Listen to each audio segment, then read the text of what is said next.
Welcome to the Sales Lead Dog Podcast, hosted by CRM technology and sales process expert Christopher Smith, talking with sales leaders that have separated themselves from the rest of the pack. Listen to find out how the best of the best achieve success with their team and CRM technology. And remember, unless you are the lead dog, the view never changes. Welcome to Sales Lead Dog. Today, I have joining me Mike Eckhoff of Mostly AI. Mike is the Chief Revenue Officer. Mike, welcome to Sales Lead Dog. Thanks, appreciate the opportunity. So Mike, tell me about Mostly AI. I mean, right away, you've got AI in the name, which excites me. So tell me about Mostly AI. Yeah, the good and the bad is AI excites everybody these days, sometimes for the wrong reasons, but Mostly AI is actually the innovator in this concept of AI-generated synthetic data. And what does that mean? Well, the problem is just today that, especially in light of everybody trying to build AI models, trying to use data, try to share data across their organization, and even with partners, the problem is privacy. As you know, we have privacy regulations across the world, GDPR, CCPA, PCI, you name it, it's an acronym soup of privacy regulations, and more are coming up every day. Each country, even each state, are creating their own regulations. And so what happens is organizations, especially large enterprises, have these vast amounts of data that's incredibly valuable to their business, but they lock it down and they don't let anybody get access to it. Most of our customers tell us that to get access to production data to do any type of training or testing can take anywhere from 1 to 3 months if they can get access to it at all. So 6 years ago, our founders, who were all data scientists, recognized this problem before GDPR was even created and came up with this deep learning algorithm that can go in and scan and analyze data sets, all kind of structured tabular data sets, and understand and learn the correlations and the patterns of this data and create near perfect synthetic replica sets. Now, it started out as privacy, right? It was, we can't get the data. We want it to look like the data set, but we need it to be available. So that's where they started. Now we've grown beyond that, beyond privacy, into the intelligent manipulation of data.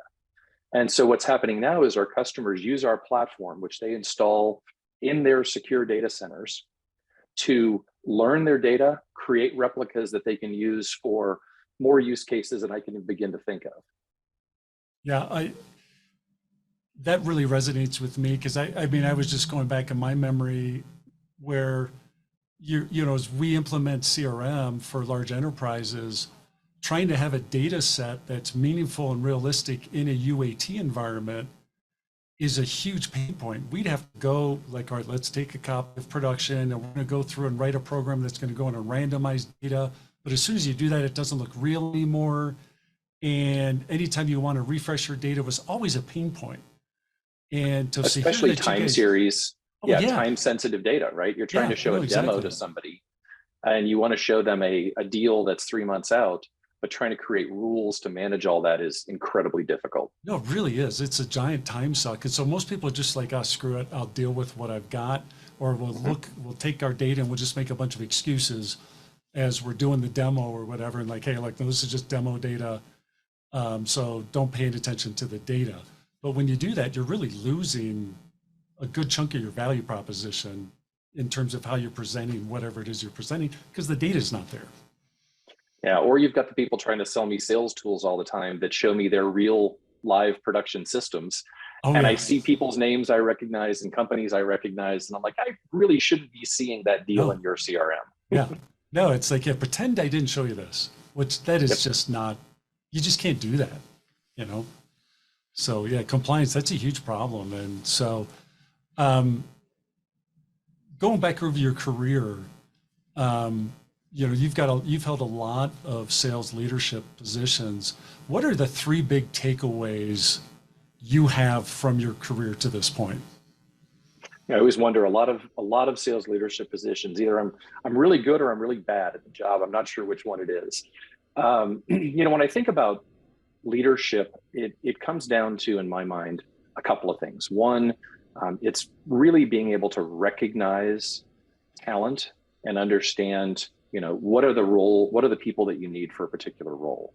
I can't tell you how many times I've had superstar sales reps come to me after 2 or 3 great years, blowing out their numbers, making tons of money, like, okay, I'm ready to be a manager now.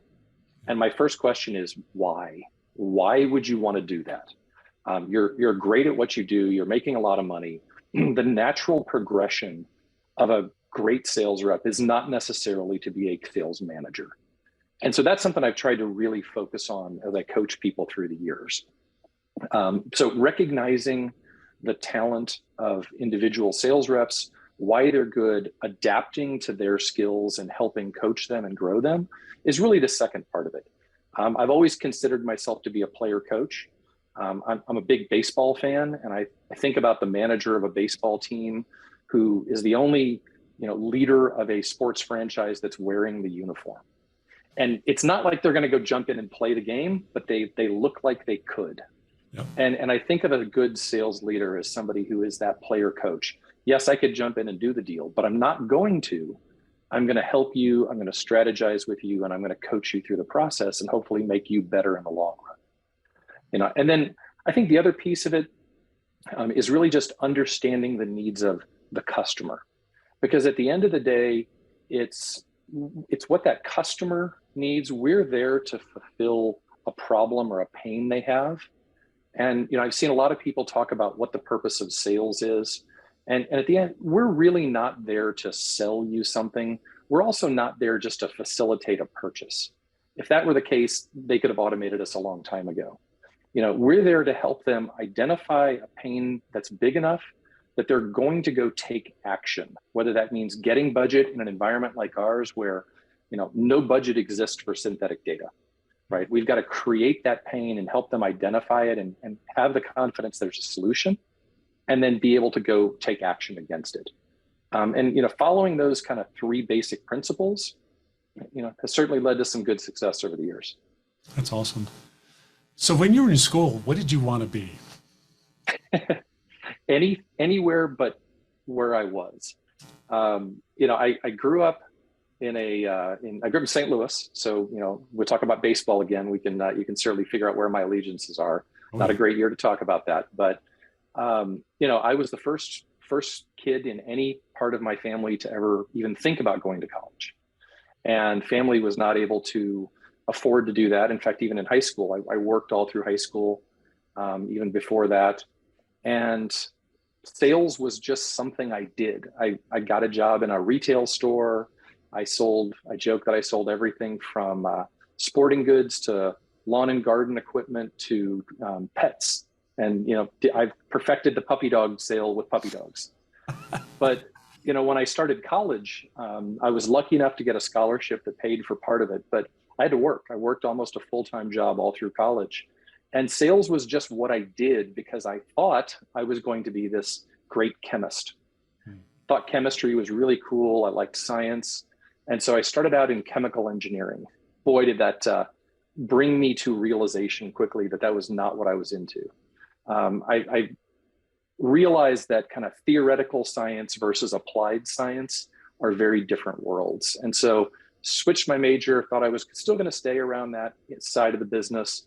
But I got more into food production and was working in that space, doing internships, and I enjoyed it, but I still did sales on the side.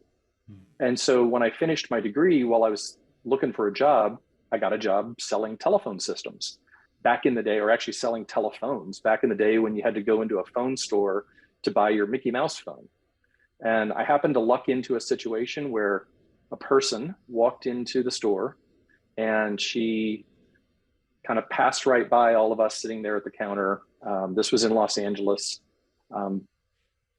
No great way to put it. She kind of looked like she was homeless and walked to the back of the store where the telephone systems were. And I had about a 30-minute training on telephone systems. And so I was the one that got elected to go back and talk to her. And she asked some really interesting questions about the phone systems. And I did my best to answer them. And when I didn't know the answer, I told her I didn't know the answer, but I could go find out. About an hour later, she handed me her American Express Centurion card and paid $19,000 for a telephone system to install in her home. Wow. I learned never to judge a book by its cover, Yep. and that you can make a lot more money when you're on commission selling telephone systems than you can Mickey Mouse phones. Yeah. Oh yeah. Especially at that price point. Yeah. Yeah. So at that point, I got into sales and I never looked back. Yeah. No, that's awesome. So what were some of the early struggles you had in sales? What was hard? Was there anything that was particularly hard for you? Well, this was the early 90s. I was in Los Angeles. It was a very competitive market. I was literally going door to door carrying a suitcase with a telephone system in it. And I would do demos. I would have to answer all their questions, convince them to make the purchase, and and fill in the paper contracts while I was sitting there. You learn a lot when you're doing that type of sales activity, selling hardware. One of the biggest lessons that I got out of that was we had a special promotion around this new voicemail system that they were doing. And the incentive, and we all know compensation drives behavior. Mm-hmm. The incentive was you got a 50% bonus on your quarterly commission if you sold 3 of these voicemail systems. I had sold 2. It was the last day of the quarter. I'm sitting there with a guy I had talked to 2 or 3 times before. We had just done another demo. He said to me, Mike, this all looks great. Let me think about it over the weekend, but I'm pretty sure we're going to buy it. And my shoulders fell and I was like, I lost my bonus. Yeah. And I said to him, I totally understand your desire to think about it. We've been talking about this for a while. I said, in all honesty, it's kind of important for me to get this sale done today. And he said, well, why is that? And I said, well, I've got this bonus riding on it. If you buy this system today, I get a big bonus. And he says, why didn't you just say so? And he signed the contract on the spot. And that to me, at this point, I hadn't read the amazing book called Getting to Yes. Great book on negotiation at that point. But the idea of just kind of putting your cards on the table really stuck with me. Right. And that's something I've held on to for a long time. Yeah, that's awesome. There's a element of honesty and vulnerableness there that you open yourself up. You're making yourself, that could have gone really bad, but it's like you got to put yourself out there. I mean, he could have said, well, I don't give a rip about your bonus. It's awesome. People have hearts. You just have to open yours up to see what theirs does. Yeah. Some people have hearts. Yeah. I've met a few procurement guys that maybe we could argue about. But... Oh yeah. I no argument there. So let's talk about your transition. You mentioned earlier, some people that are great at sales, they're not meant for sales leadership. What told you that you should be going down this path towards leadership? Yeah, it's interesting. I didn't think about it, but I had probably one of the best mentors that I could ask for as a young sales rep. And I tell a lot of people that, when they're trying to break into sales or getting started in the profession, you're probably better off going to a big company. Mm-hmm. And, spend a few years with a big company, go through formal training, learn how process works, and get frustrated by the bureaucracy and recognize that you still have to figure out how to work around it.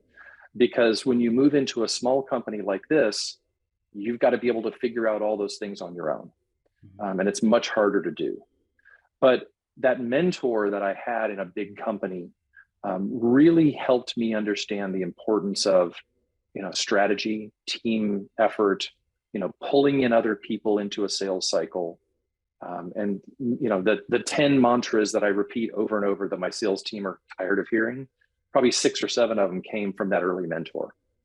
And so as we were, in this environment where telecom was kind of starting to contract and condense, a lot of people were let go, but it opened up a lot of opportunities for somebody that was young and hungry. And so I was given a field sales position. Then I was given a specialty sales position where I was working in government, healthcare, education. And then I was asked to be a team lead. And in that team lead, I was still directly responsible for my own territory, but I was also coaching and mentoring new people coming on board. And what I found was I'm a good sales rep. and I can do the job, but I'm not a great sales rep because I'm not the guy that's getting up every morning making 20 phone calls before my first meeting. That's the diligent, rigorous process. I love strategy. I love connecting with people, but I really love coaching. And so when the opportunity came, I took that first management role with the idea of, I want to be a coach. I've had positions where they wanted me to carry a quota and manage a team, and I've just said, you can't do both. You can't be effective doing both. Right. Your loyalties or your commitment is split.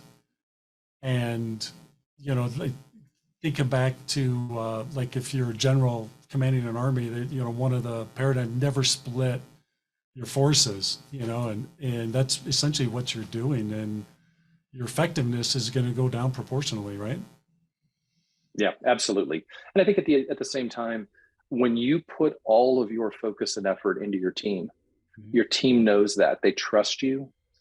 They know that you're there to help them. And that's a big part of what I've learned over the years is that's the most important thing to gain. And the easiest thing to lose. If you don't do the right things and you lose that trust from your team, you might as well start over. Right. What were some of you mentioned you have like 6 to 10 things you say all the time. Can you give me 3? Like, what are your top 3? Oh boy, time kills all deals. That's the biggest one that we're seeing right now, especially in the economic conditions that are happening. Right. Quite often, reps are there to maximize their earnings, and that's great. We want to get the biggest deal possible. But in this time of subscriptions and land and expand, getting in early and getting a deal done quickly is one of the most important things that we can get done. The other one is the most powerful thing a sales rep can say to a customer is no. We don't do that.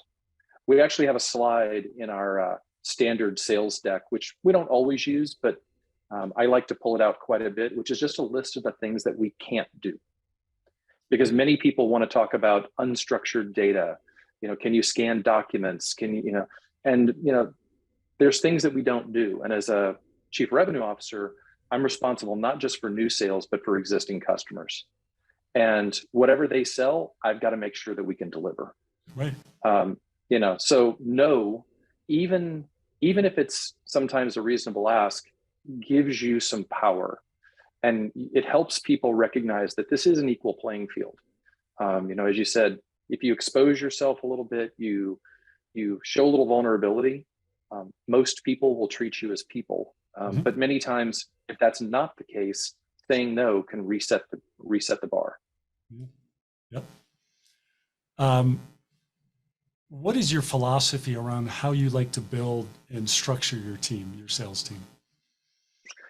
So most importantly for me is diversity. Not just gender or race, but experience and background. I think back to a company that I worked for a few years ago, and we had a pretty good presence in Europe. We were breaking into the US, and I had 3 headcount that I was hiring for in the US. And this company really had never sold much in the US before, so it was kind of an experiment. And I had worldwide sales, so I wasn't tied just to the US team, but it was important to grow. And I thought, well, what type of person am I looking for? And knowing it was an enterprise type sale, I looked for people that had some experience. But I hired 3 people for the team. One person who knew the industry cold, had more experience in the industry than I did by a long shot, and had been doing it longer than I had. One person that knew account management and customer skills incredibly well. We had a extremely large customer, which I won't name, with a deal that, as many sales leaders have heard, oh, it's all done. You just need to get the contract signed, right? Right. It never happened, by the way. But I hired the person who knew that company inside and out, who had signed contracts with them at 5 different companies, who was a great account manager. And then I took a flyer and I hired the person who had never worked in the industry before, had no experience with it, actually sold hardware prior to this, but demonstrated a process and a personal process and approach to sales, an attitude and a hunger. I'll let you guess, which one was the best and which one didn't do so well. Right. I'm guessing it's your flyer is the one who really, there's so much value in being forced to learn and being thrown into the deep end, so to speak, versus being totally in your comfort zone where you think you've got everything wired. Yeah, it's interesting that the account manager, fell out pretty quickly.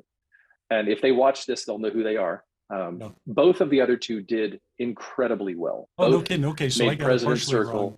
Okay. No, but here's the key. Yeah. It took longer for the person who knew the business to achieve the same level of success as the person who had that hunger and desire.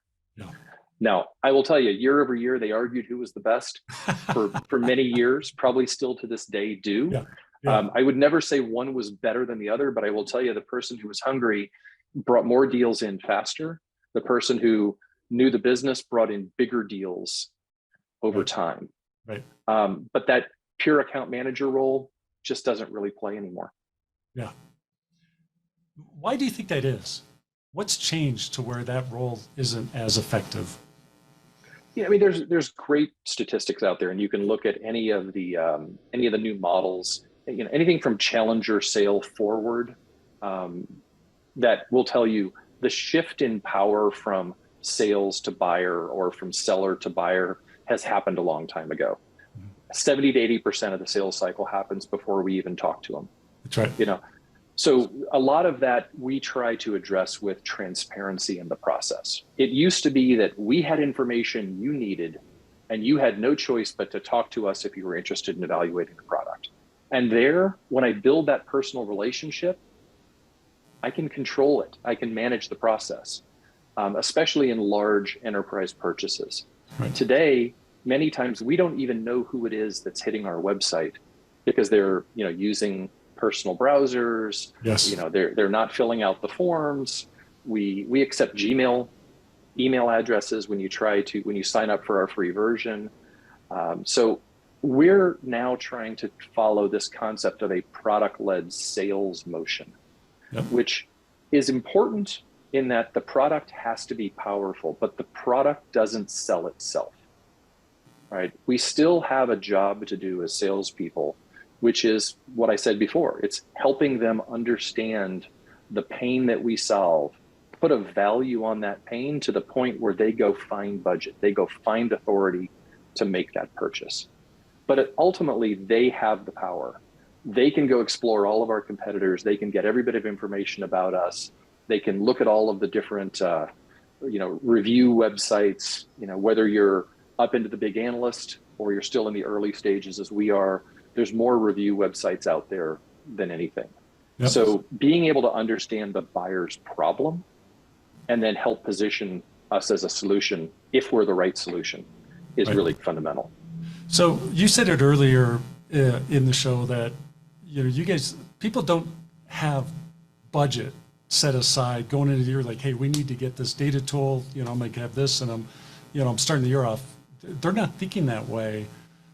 As part of your sales process, how do you get your prospects to agree and accept that pain proposition that you're bringing up with them? Yeah, it's a great question. And it's a little different depending on who you're talking to. So one of the big things we look at is, kind of that level of authority, right? Who are we talking to in the organization? Gone are the days when the first conversation was, how do I get to your CTO? Or how do I talk to your CIO? Right. Now it's much more about understanding what that person's needs are and going back to the old concept of, are they a coach or are they a champion, right? Are they there because they want to help you, or are they actually willing to take you to the next level? And it's our job to give them enough that they see value in it, that they're willing to share that information with other people. And so how do we get them to the point that they're actually going to make a decision or make a budget for us? It's that generosity, right? We've got to be generous with our time. And that's the most valuable resource that a sales rep has, is their time. So deciding where and when to spend your time is probably the hardest part of the job today. What we try to do is, one, make as much information available online as possible. We've stopped using the old, one pagers and, deal sheets and things like that. We don't provide any of that anymore. It's all on the website. Of course, that helps the marketing team for, SEO and that type of thing. But we have a fully functioning version of the platform on the website. You can go to the website today, sign up, start creating your own synthetic data. And that gives people the ability to go try it on their own. Yep. We offer to help them. We give them, ideas of use cases. But in this kind of generative AI world, use cases pop up every day that I hadn't thought of before. So ultimately, it's really about how do we get on the same playing field. And, I always like the idea of, in a negotiation, getting away from the zero-sum game. How do we get on the same side of the table? We're working towards a common goal. The common goal is, you've got a problem you're trying to solve. We believe our solution will solve that problem. How do we work together to establish that plan to get through the process? And I love the concept of a mutual activity plan. Being able to sit down with a customer and plan the plan before you actually get into the process. And I always love to put in, strategic go, no-go decision points, right? Which is, after we've done this level of effort, let's sit down and have an open and honest conversation. Should we move forward? Yep. And make it clear that we have the right to say no just as much as you do. Yep. So we mentioned before we hit the record button on this episode about integrity and honesty.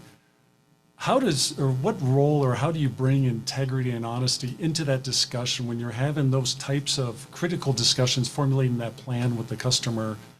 How do you introduce or just make them aware that, hey, we're coming from this position of integrity and honesty with you? What's your approach for that? In reality, I don't try to tell them that I'm going to do that because, I always come back to the, anybody who says, to be honest, is followed by a lie. Right. And, let me be honest with you. Like, you haven't been honest with me to this point. What are my giant pet peeves? Yeah, exactly. So, but it comes down to, for us, listening to what they're trying to accomplish, asking the right questions, right? And coming from a position of, we've done this before. Right. We've seen this in other customers. We understand what the challenges are, pointing out to them what some of the challenges might be. We also invite competition. I'm very happy if they want to compare us to somebody else. Of course, I'm going to try to highlight the things that we do better. I had a case in a previous company in this, without going too deep into the story. I worked for one company. They got too big for me. I left and went to a different company. And then at that one point, they started competing against each other. And I had a customer who was evaluating my current company against my old company. And they said, hey, you used to work here. Tell us what their weaknesses are. And I said, I won't do that. Yeah. I said, first of all, it's not who I am, right? It's not honest. I'm not going to do that. I'll tell you where our benefits are. I'll tell you what I believe our advantages are. I said, second of all, it was a few years ago that I worked for them. Like, I'm not keeping up to date on their product. This is for you to evaluate. Right. Somebody from that company gave them a side-by-side comparison of their product versus our product. And the guy sent it to me and said, at least tell me if this is accurate. Right. And all I did was I went through and I said, here's public links to all the references that they talk about. Make your own decision. Yeah. It's not something you can tell someone that you're honest. You have to show it. Exactly. Yeah. No, I love that answer. To me, it's something you have to live. It's part of who you are and your character and your makeup. And part of that, to me also, we talked about this, is being willing to say no, to have the integrity to say no and say, you know what, this isn't the right fit. That we're, I had a conversation with one of my people earlier this morning where we had a conversation with, it was the first phone call with a client or a prospect. And so I was getting the rundown of like who they are, what are they doing, if you asked these questions, that kind of thing. And I said, the first question we have to ask is I need to know why they want CRM. And if they don't align with us, then we have to tell them like, hey, look, we're not the best fit for you. You should go talk to this firm. I think they'll be a better match for you. Because it's like, if we're not aligned there, it's like, I'm not going to put my reputation at risk just chasing dollars. That you have to have that integrity to say, look, there's a better solution out there for you. Ours isn't it. Yeah, and I can tell you in a startup company or in a scale-up company, which is what I tend to focus on, it's my specialty.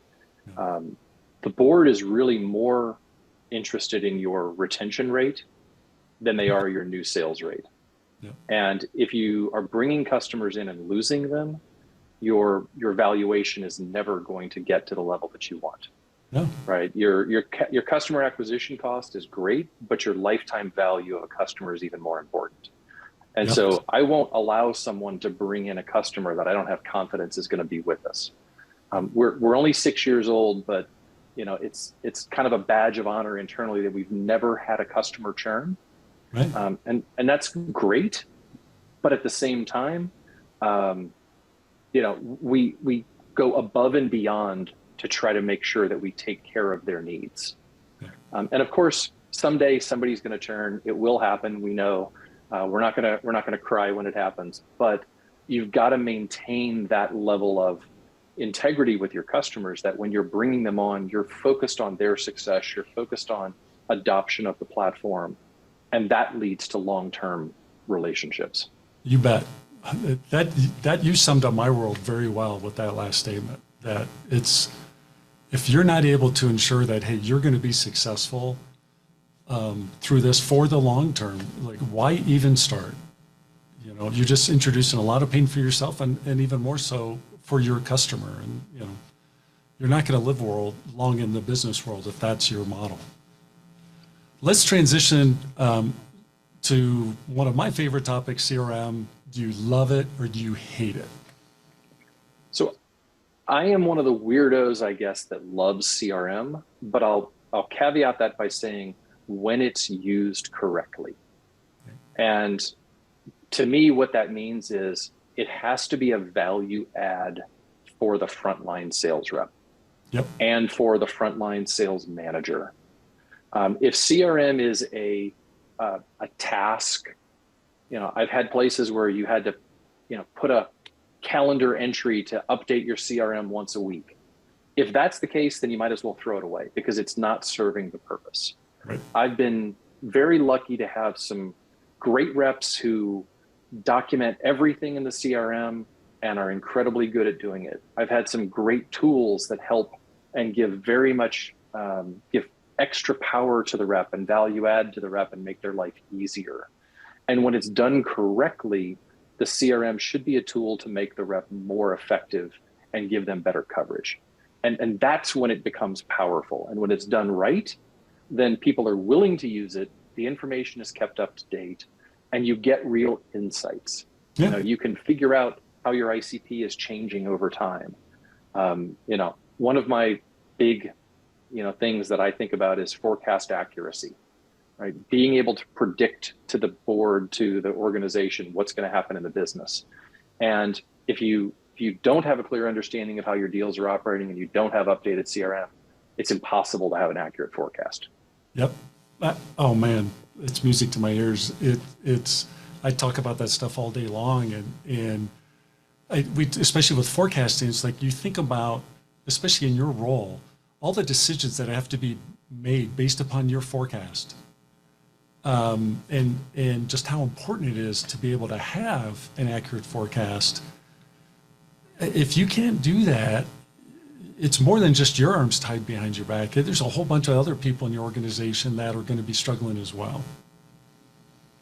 Yeah, it's something that I do every time I kind of join a new company. Whenever we do some type of an all-company meeting or a company gathering, I'll talk a little bit about the sales team, about what our goals are, what our responsibilities are, and then it's great. It's better when it's in person, but you can do it on a Zoom call as well. I'll ask everybody that's in sales, stand up. Everybody that's in sales, raise your hand. And of course, my direct report team will, and I'll say, well, but wait a minute, customer support, you're talking to customers and you're helping them with things and they tell you when they need more, right? Yes, well, you're really in sales too. Why don't you stand up? But legal, you're processing contracts for customers, you're in sales, and progressively I'll go through each function to where everybody is standing up. Yeah. And it's in some ways back to that honesty part, right? I want to take the stigma away from sales as, the low-browed, knuckle-dragging, quota-carrying sales dogs, that are out there just, trying to hawk a product, yep. Right? The entire business is sales. And if we aren't able to deliver results, with accuracy, in a predictable manner, it affects the entire business. Yep. And so I always want to include those other groups into the sales process so they see what we're doing, they understand it, and it's not, the rest of the company and then the sales guys that sit off by themselves. Right. I truly believe in creating a culture of sales in an organization, because it's like, that's one of the things we do when we implement CRM is help our clients understand that, look, CRM, it's not just for sales and marketing, it's for your entire organization. Anyone who's involved with the customer experience should have access at some level into CRM, because like you were saying, customer support, what's happening when they're identifying, someone's telling them, hey, look, we're struggling with this problem, or boy, oh man, I wish you guys could help us with this. That's valuable information that needs to be fed to somewhere else in the organization to make things move forward. And if they don't have access, it's not going to happen. So yeah, I really, I'm a huge believer in that. What Absolutely. Advice do you have for sales leaders that maybe are struggling with CRM and they're trying to get to that world that you just described? Do you have any advice to share? Yeah, to me, it's simplicity, right? Stop adding fields, stop putting more information into your CRM. Actually cut it back to the bare minimum, right? What is it that really matters? And what is it that your sales reps actually use? And the only way you're going to know that is to actually sit down and listen to the sales reps. Talk to them about their opportunities. How do you manage your deals? What are the things you look at on a day-to-day basis? It's easier if you've done the job. I highly encourage that, but you can still do it and you can still understand what are the pieces that really matter. Trim away all the excess, get down to the bare minimum, and then establish that kind of culture or expectation that we're going to do these things on a regular and consistent basis. Just like you're selling the value of your platform or your tool, your product, you've got to sell the value of a consistent CRM. I've done that look, if you want to hire another support engineer, we've got to show that we're going to bring in enough revenue to cover it. That's right. There's reasons for that. It's reporting back to the business. But even better, if I can show them how it makes their job easier. And that's when it becomes easy to get people engaged and powerful. So for me, it's about taking all the complexity out of it. And that goes for the CRM, it goes for the compensation plan, it goes for the pricing model, whatever it is that you do, the simpler and easier it is, and the more transparent you can be about what it is and why you're doing it, then the more you're going to get buy-in. Awesome. Mike, we're coming up on the end of our time here for Sales Lead Dog. I really appreciate you coming on the show. People want to connect with you. If they want to learn more about mostly AI, what's the best way for them to do that? Yeah, absolutely. Connect with me on LinkedIn. I'm always happy to take those connections. You can email me directly at mike.eckhoff@mostly.ai. I use Mike, so the Michael doesn't work. Definitely use Mike. And then certainly reach out. Check out our webpage if you're interested in the synthetic data, and we'll be happy to share with you what we're doing. Yeah, I think it's a really cool tool that you said it earlier. I bet people are just coming up with new ways to use this, because for years I've been dealing with this problem. And so like when I first visited your site, I'm like, oh man, this is something I wish I had 10 years ago. It just would have made life so much easier. So Mike, thanks again for coming on Sales Lead Dog, and welcome to the Sales Lead Dog Pack. Yeah, I appreciate it. Thanks for the time. As we end this discussion on Sales Lead Dog, be sure to subscribe to catch all our episodes. On social media, follow us on LinkedIn, Facebook, and Instagram. Watch the videos on YouTube, and you can also find our episodes on our website at impellercrm.com/Sales Lead Dog. Sales Lead Dog is supported by Impeller CRM, delivering objectively better CRM for business, guaranteed.